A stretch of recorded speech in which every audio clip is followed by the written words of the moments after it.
まあよくはないね。欲しいね。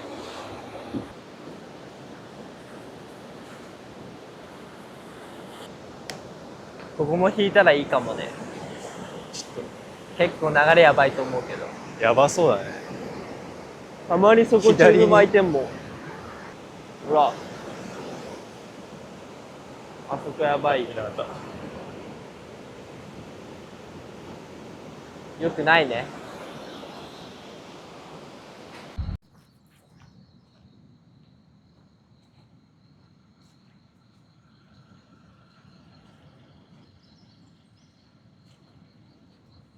おお、やば。やばいじゃん。こっちまで来たらまとまってないな。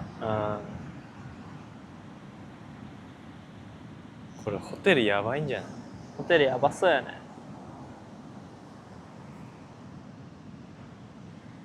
オーマイガー。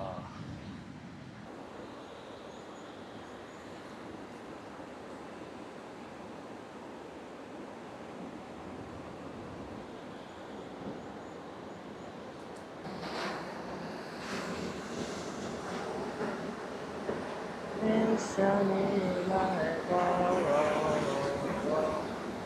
行き先もいつもの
お疲れでした。途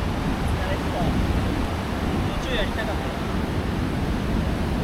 どうだった？なんか面白くなってきたよ。今からいいと思うよ、波。チューブ巻いてきたしね。サイズ感が全然違う。上見からとでかい。中入んのでうねりが結構太かった。台風うねりって感じ。あ